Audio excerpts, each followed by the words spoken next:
Good afternoon, Saji. Ferrets. Anyone who has seen one immediately falls in love. They are considered an unconventional pet, and we consider important to communicate to our viewers some basic knowledge to maintain these lovely moments.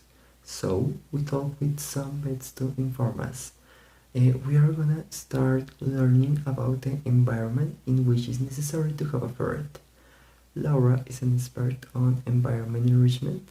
She will tell us about the environment in ferrets, and she's located in the Amazon rainforest. So, Laura, please tell us. Yes, I am going to talk about the first environment. If you have a bird as a pet, you should take some care. The cage must be large so the animals can explore around the place, because the bird is very active and curious. So it likes playing with toys and other environmental enrichments. Also, the pets must have the opportunity to get out of the cage at least once a day. Finally, the birds can sleep around 18 and 20 hours a day.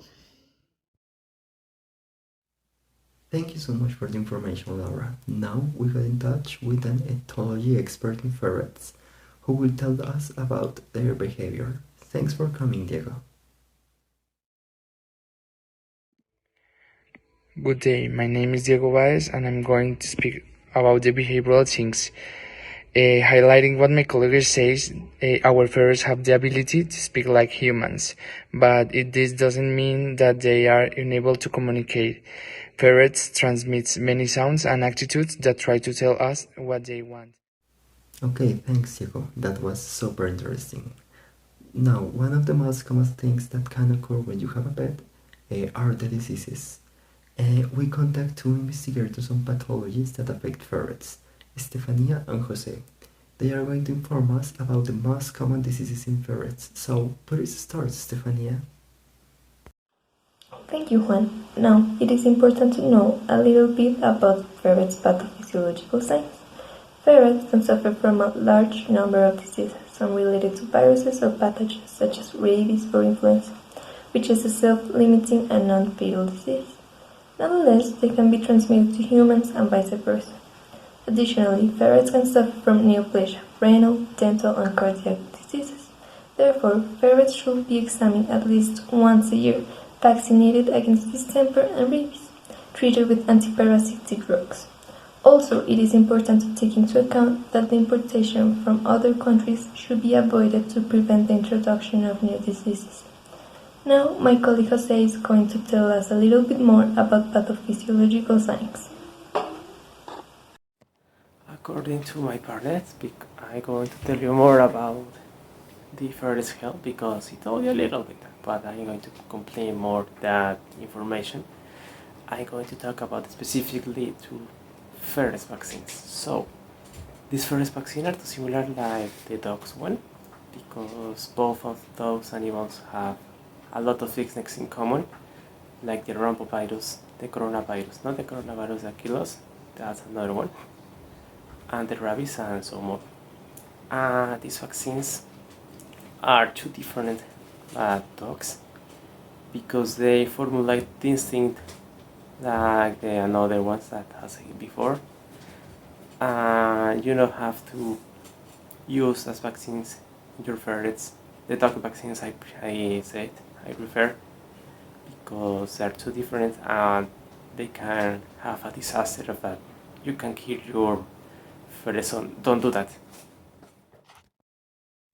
And finally, an expert in animal welfare is going to tell us how to improve the welfare of ferrets when they are used as a pets. She's accompanied with two beautiful ferrets, so you can start now, Natalia. Hello to all of our viewers. Maintaining the welfare of a specimen as valuable as ferrets is of immense importance, particularly the preservation of the species both in captivity and in the wildlife. For this reason, a global action plan was proposed that seeks to improve the well-being of ferrets in any environment. However, in this section, we will be focused on breeding the species in captivity. Owners should be aware of ferrets' strong motivation for exploration, for roaming, hyperactivity, and natural instinctive aggression and territoriality. Breeders and owners, again, obtaining young ferrets should be encouraged to ensure they receive adequate positive experiences in early life, particularly socialization to ensure their life with minimal stress as pet in human surroundings.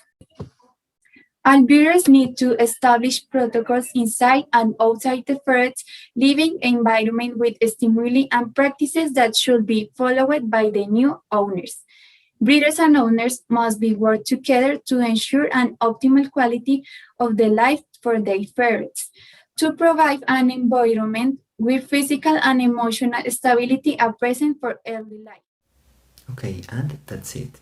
We hope that you enjoyed this emission and you learned something new about these amazing creatures. We will see you the next Monday at the same time and on the same channel. Thank you very much for watching.